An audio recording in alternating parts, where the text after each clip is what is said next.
మీరు జీవితంలో నేర్చుకున్న నీతి ఏంటి? ఎవరిని మోసం చేయకూడదు, అబద్ధాలు ఆడకూడదు, నిజాయితీగా బతుకు. నీకు డబ్బు ఉన్నా లేకపోయినా, తిండి ఉన్నా లేకపోయినా నిజాయితీగా ఉండు. అదే నేను బతికిస్తుంది. ఆ జీవితాన్ని నిన్నే లాక్కొని వెళ్తుంది. అదే నమ్ముతాను సార్. అబద్ధం ఆడక, ఒకరికి చెడు చేయక, అవకాశం ఉంటే మంచి చేయి, తెలియదు. నిజాయితీగా ఉండు. నీ పని నువ్వు చూసుకో. ఎవరికి ద్రోహం చేయక, అమ్మా నాన్ని బాగా చూసుకో, ఫ్యామిలీని బాగా చూసుకో. ఆ దేవుడే లాక్కొని వెళ్తాడు నిన్ను. మీరు జీవితంలో నేర్చుకున్న నీతి ఏంటి? ఎవరిని మోసం చేయకూడదు, అబద్ధాలు ఆడకూడదు, నిజాయితీగా బతుకు. నీకు డబ్బు ఉన్నా లేకపోయినా, తిండి ఉన్నా లేకపోయినా నిజాయితీగా ఉండు. అదే నేను బతికిస్తుంది. ఆ జీవితాన్ని నిన్నే లాక్కొని వెళ్తుంది. అదే నమ్ముతాను సార్.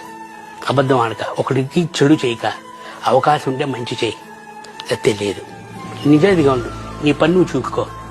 ఎవరికి ద్రోహం చేయక, అమ్మా నాన్ని బాగా చూసుకో, ఫ్యామిలీని బాగా చూసుకో. ఆ దేవుడే లాక్కొని వెళ్తాడు నిన్ను.